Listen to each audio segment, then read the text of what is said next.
بچے کھیلنے کے لیے بڑی خوشی کے ساتھ دونوں بچے ہاتھ میں بیٹ لیے ہوئے بال لیے ہوئے پلے گراؤنڈ کی طرف جا رہے ہیں۔ تو دونوں نے پہلے ہی طے کر لیا تھا کہ کون بیٹنگ کرے گا کون بالنگ کرے گا۔ تو ایک دوسرا بچہ بلے بازی کے لیے تیار ہو رہا ہے اور ایک اور بچہ گیند بازی۔ تو بیٹنگ آرڈر اور بالنگ آرڈر دونوں کی سمجھ یہ پہلی گیند بچہ ڈالتا ہے تو بیٹسمین مس کر دیتا ہے، تو بالر آبجیکشن کرتا ہے کہ تو آؤٹ ہو گیا، لیکن بلے باز نہیں مانتا، اس کا یہ ماننا ہے کہ بنا اسٹمپ کے میں کیسے آؤٹ ہو گیا۔ تو گیند باز کہتا ہے یہ تمہیں پہلے سوچنا چاہیے تھا، اب تو گیند تمہارے بیٹ کے نیچے سے چلی گئی ہے۔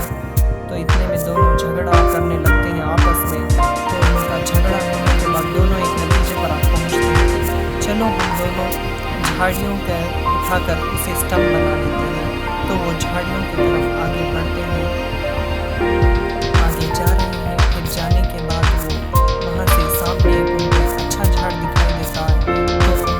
اس میں سے ایک بچہ اس جھاڑ کو کھینچنے کی کوشش کرتا ہے، اسے زمین سے جدا کرنے کی کوشش کرتا ہے، تو اس کوشش میں وہ ناکام ہو جاتا ہے کیونکہ وہ بہت مضبوط ہوتا ہے۔ تو وہ ایک اور جھاڑ کے پاس جاتا ہے، تو وہاں جا کر وہ اپنی پوری طاقت کے ساتھ اس جھاڑ کو زمین سے الگ کر دیتا ہے، اور پھر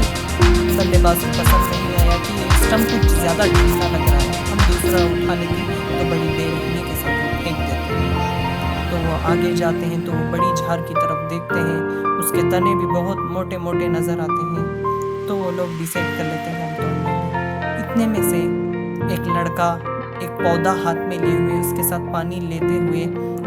پلے گراؤنڈ کی طرف آتا ہے، پودے کو وہاں پیرنے کے لیے، ایک نئی زندگی دینے کے لیے جھاڑ کو۔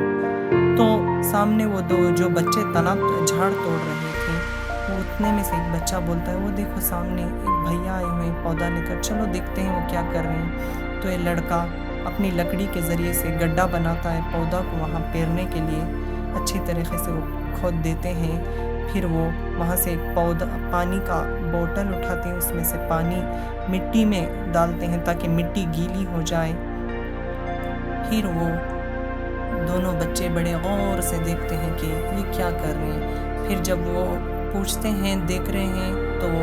کہتے ہیں کہ بچوں میں جھاڑ پیر رہا ہوں، کیونکہ اگر ہم جھاڑ پیریں گے تو ہمیں آکسیجن ملے گا، ہمیں اس سے بہت سارے فائدے ملیں گے، کیونکہ ہمیں کوئی حق نہیں ہے کہ ہم قدرتی چیزوں کو تباہ و برباد کریں، اس لیے آپ بھی آگے سے دھیان رکھنا۔ تو وہ پانی ڈالتے ہیں، پھر پانی ڈالنے کے بعد وہ ان بچوں کو بھی ساری باتیں سمجھا دیتے ہیں کہ